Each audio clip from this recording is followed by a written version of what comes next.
On today's episode, I chat with Stuart Balcombe about building in the HubSpot ecosystem and Arrow's unique content strategy.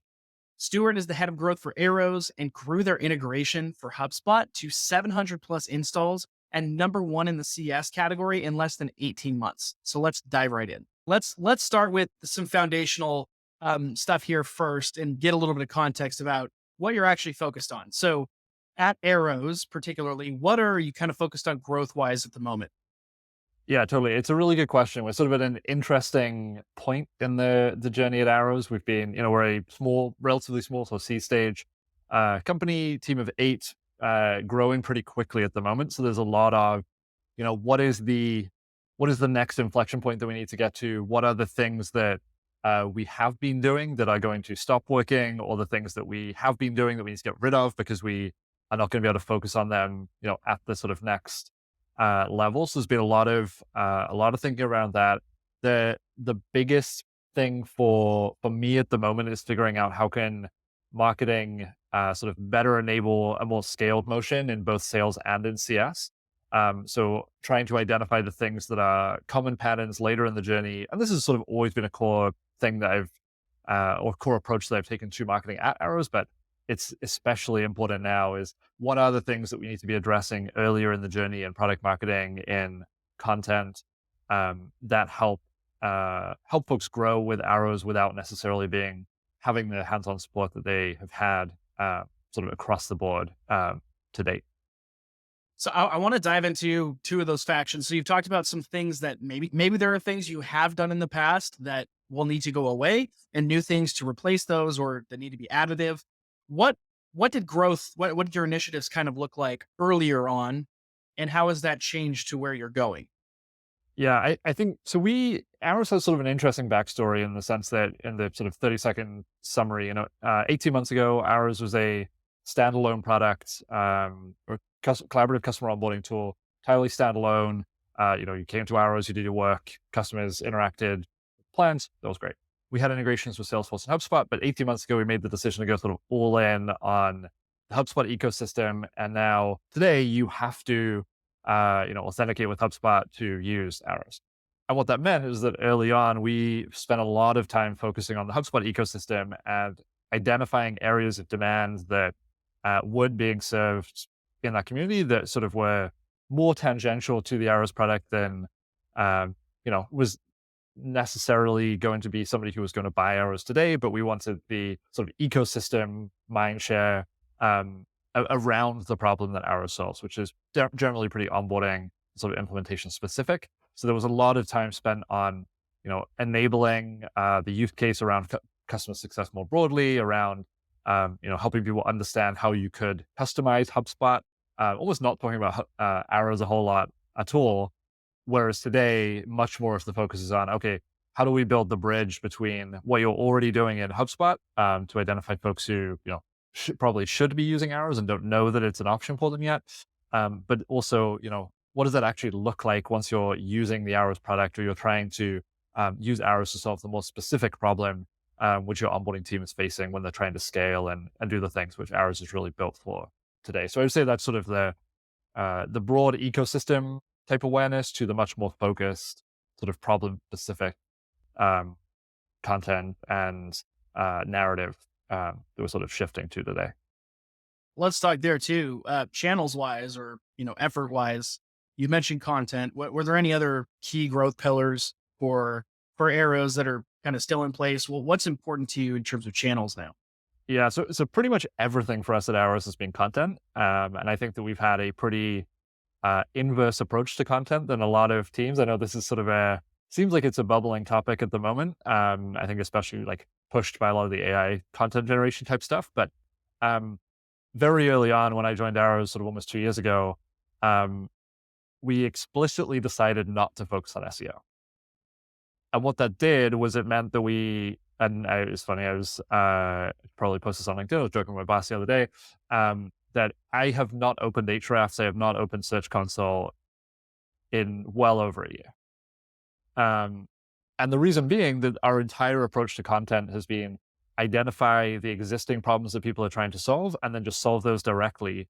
And the way that we're identifying those is not with keyword research, is by going out and having conversations, by searching in communities, by finding the things that people are looking for answers to and currently can't find a way to solve. So that's where we started with the content strategy was the HubSpot community, talking to our existing customers about how they were trying to do things in HubSpot or, had they thought about doing these things. And then in terms of channels, the HubSpot community was sort of the first place because, you have questions there already. So it's sort of easy to just go answer.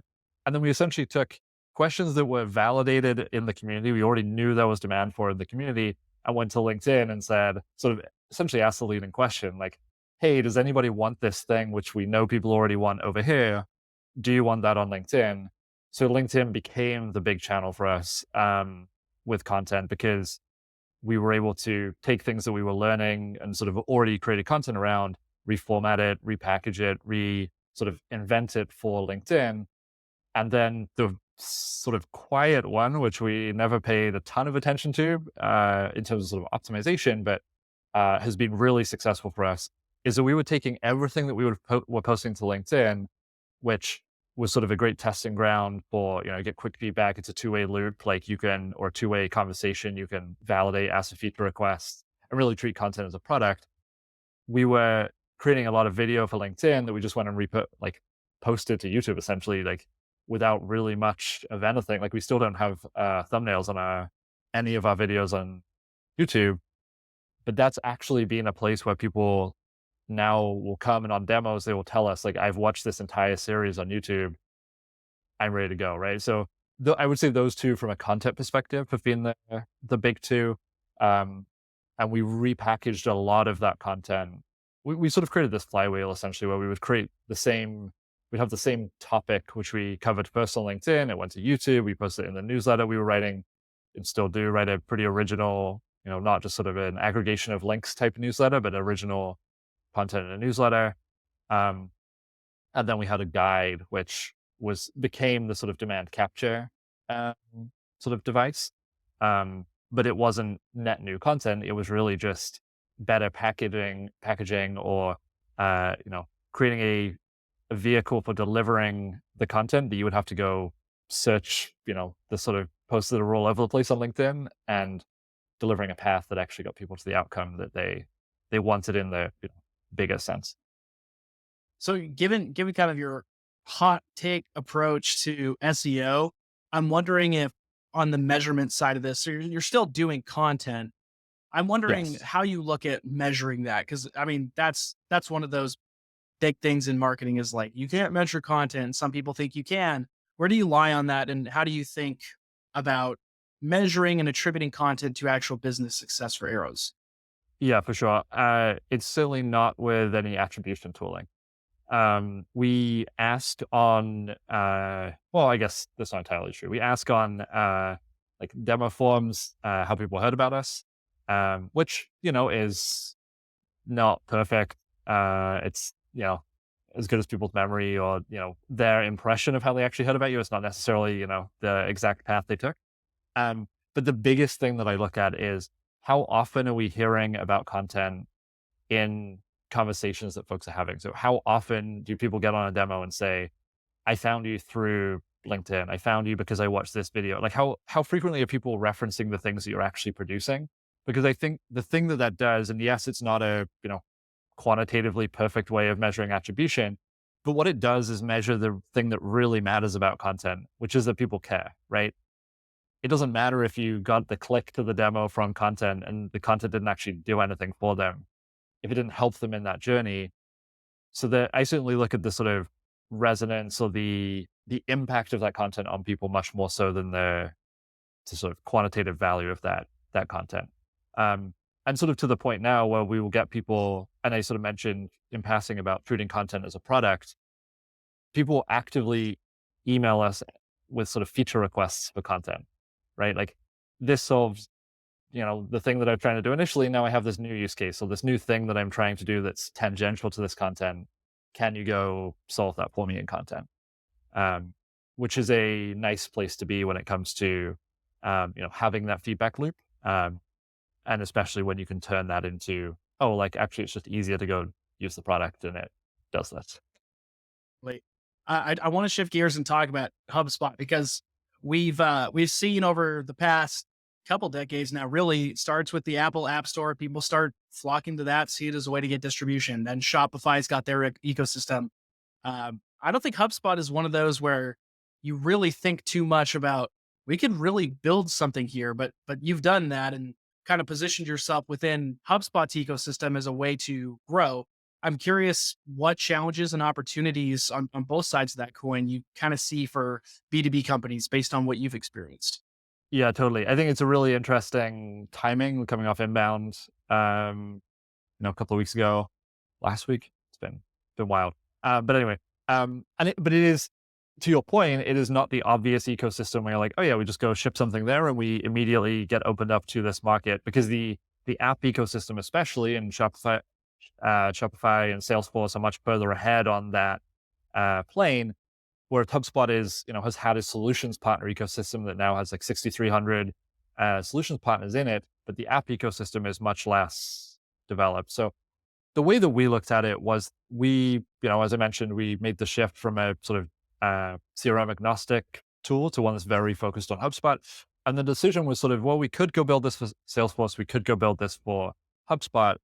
Where do we think the puck is going in terms of adoption? And the thing that was most important to us, given the Arrows tool, was which is the tool that has where we can draw the clearest narrative around the importance of onboarding and the overall customer journey. And the thing that we've found in the HubSpot ecosystem is that HubSpot really is trying to be that connected platform across the customer journey. That's certainly their messaging.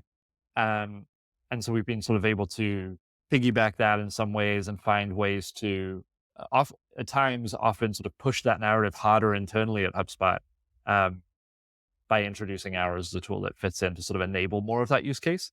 But in terms of sort of strategies or things that we've seen work from a go-to-market perspective in the ecosystem, I think a lot has been showing how you can sort of better your usage of HubSpot, how you can do more with the thing how you can get more out of the tool that you've already invested in, that you've already purchased. And the thing that we talk about a lot, and I think this is something that is pretty new, and there's certainly more apps coming out in the ecosystem that are in this vein. A lot of apps in ecosystems are extractive, right? They're only plugging into the ecosystem to pull data out of the CRM so they can go use it in their product. Whereas the approach that we took with Arrows was sort of the inverse of that, where Arrows is enriching the CRM. And actually, we found that there are some limitations to this, but a lot of the narrative has been you actually never have to leave HubSpot. You can use Arrows as an internal participant or an internal manager without leaving HubSpot. You can access it directly from deal, ticket, custom object records, and your customer gets this external view. Whereas that is not the case for most integrations. So that's both from a product strategy perspective and from a go-to-market strategy perspective. It's very much been, how do we enable more with what people are already doing? How do we become the extension of what you're doing without becoming, another tool or another thing that you have to go figure out? So, future of this, then, it sounds like this is not a new thing necessarily, but still relatively few people taking advantage of it. What do you think the future of usage within HubSpot's app ecosystem really looks like? How many companies are going to start integrating there? What do you think is going to happen in the next 5, 10 years there? Yeah, I think it's going to be really interesting and there's this interesting balance at the moment between the solution partner ecosystem and the app ecosystem. Um, because a lot of solutions partners have for a long time been building essentially apps inside of people's HubSpot accounts, but they're private apps, they're sort of custom solutions that aren't more broadly accessible. I think as the app ecosystem develops and there becomes a clear leader sort of in each category within the app ecosystem, it's going to become just sort of more of a normal thing to go plug in, um, an app partner solution to solve for specific problems. So I think there's going to be that opportunity to, especially in categories that don't have a clear leader, that don't have or even categories that do have an incumbent that hasn't focused so much on the HubSpot ecosystem. As the HubSpot ecosystem grows, as HubSpot goes off market, there's going to be more opportunity to be sort of the HubSpot specific solution or have a HubSpot native solution when people want to have, it's becoming more and more important to have your data accessible and usable across the customer journey. As people lean more into that, as they want more of their teams that are connected, environment around the customer, I think the solutions that can better enable that are going to be the ones that win, as opposed to the sort of disconnected point solutions that there's a high implementation cost, there's a high ongoing integration support cost. So I think that's going to be where the opportunity is can you be early on being HubSpot native and meet people where they are or with what they're already trying to do when it comes to their sort of CRM strategy. On the branding side of this, obviously not as growth focused, but how have you thought about how positioning yourself alongside HubSpot changes how you market and how you grow? Yeah, I think that we've paid a lot of attention for a company of our size and funding have paid probably a lot more attention to branding than most. We have sort of a sub brand, Happy Customers, which we have paid a lot of attention to. We have these shirts that are really high quality that don't even like Arrows is only mentioned on the tag on the inside. Like they are not your typical sort of startup shirt. And the thing that we have found interesting is like sort of specific things that HubSpot has a lot of messaging around happy customers and the importance of solving for the customer first. Like that is very sort of core to their culture. We made the decision at Inbound last year, and we did it again this year. Um, Spend a lot of time on sort of internal branding with HubSpotters. So we now have those shirts in HubSpot colors. Essentially, they are like not directly HubSpot colors, but they're pretty close. We spend a lot of time. We view HubSpot A's and CSMs as a big channel for Arrows. So we spend a lot of time creating essentially enablement materials for HubSpot teams because we want to be the go-to place, right? When you have a problem which is in this sort of realm, if Arrows has the best resource to help you solve better for your customer, we want you to push them there, even if it's not the Arrows product, right?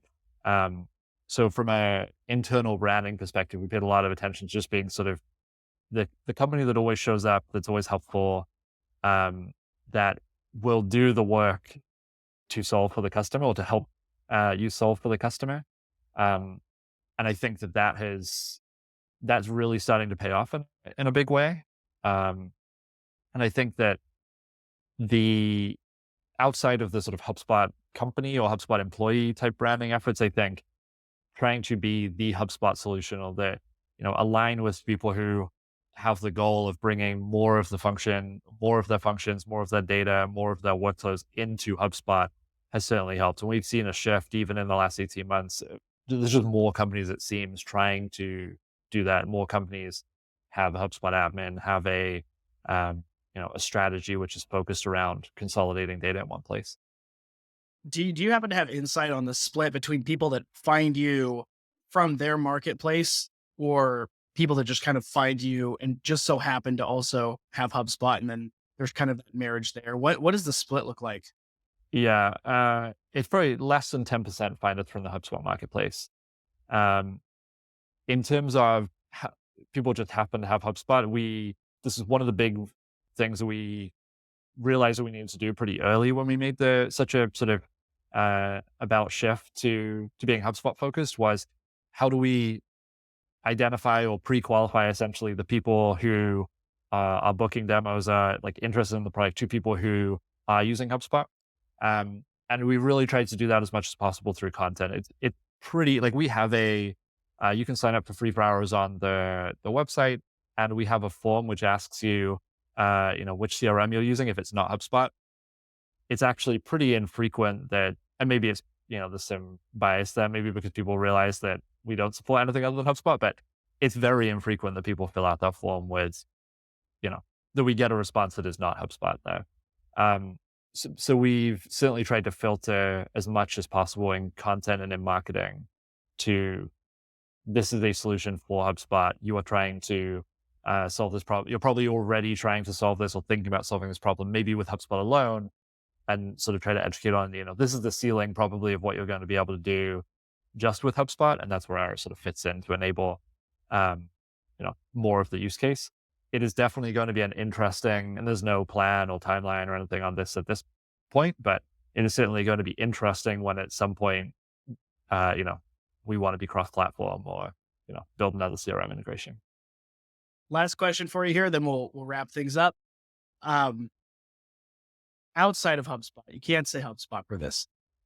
What are the tools, marketing tools specifically, that you use or now or in the past that you absolutely love, you could not live without? Hmm. Uh, we don't use a ton of tools, but I would say that Descript is probably the big one. Um, it's just so easy to get in and cut things up, and having the transcription. I mean, I ran a prioritized content business before I joined Arrows, and we used Descript a ton there. And certainly having the transcript available and being able to go back and pick through the things that were interesting um, is pretty impactful, especially when you don't have dedicated video editing, dedicated audio engineering on the team.